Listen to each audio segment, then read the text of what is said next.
എന്ന് പറഞ്ഞവരെ ഇന്നത്തെ സുവിശേഷത്തിൽ നമ്മൾ ദേവാലയ ശുദ്ധീകരണത്തെ കുറിച്ചാണ് നമ്മൾ വായിച്ചു കേട്ടത്. ഇവിടെ നമ്മൾ പ്രത്യേകം ശ്രദ്ധിക്കേണ്ട ഒരു കാര്യം എന്ന് പറഞ്ഞാൽ ഈശോ ഒരു ശാന്ത ഗുണമുള്ള ഒരു വ്യക്തിയായിരുന്നു എന്നുള്ളതാണ്. പക്ഷെ എന്നിട്ടും ഈശോ ഇവിടെ ഭയങ്കര ചൂടായിട്ട് പെരുമാറുന്നത് നമ്മൾ കാണുന്നുണ്ട്. എന്തുകൊണ്ടാണ് ഈശോ ഇത്ര ദേഷ്യപ്പെടാനായിട്ട് കാരണം എന്ന് ചോദിച്ചാൽ അതിനൊറ്റ കാരണം മാത്രമേ ഉള്ളൂ. അത് ഇന്നത്തെ വചനഭാഗത്തിൽ വളരെ ക്ലിയർ ആയിട്ട് നമുക്ക് മനസ്സിലാകുന്നുണ്ട്.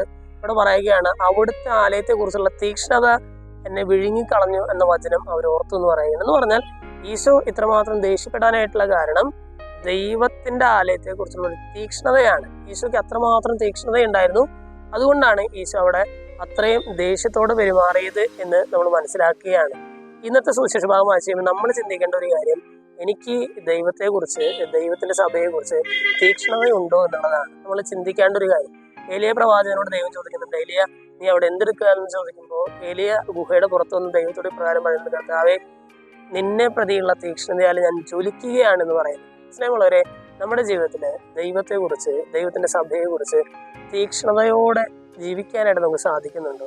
ആത്മാർത്ഥമായിട്ട് പ്രവർത്തിക്കാനായിട്ട് നമുക്ക് സാധിക്കുന്നുണ്ടോ? ഈശോയിൽ ഉണ്ടായിരുന്നത് പോലെ തന്നെ അവിടുത്തെ ആലയത്തെക്കുറിച്ചുള്ള, അവിടുത്തെ സഭയെക്കുറിച്ചുള്ള ഒരു തീക്ഷ്ണതയോടെ ജീവിക്കാനായിട്ടുള്ള ഒരു കൃപയ്ക്കായിട്ട് നമുക്ക് പ്രാർത്ഥിക്കാം. ദൈവം നമ്മെല്ലാവരെയും സമർത്ഥമായിട്ട് അനുഗ്രഹിക്കും.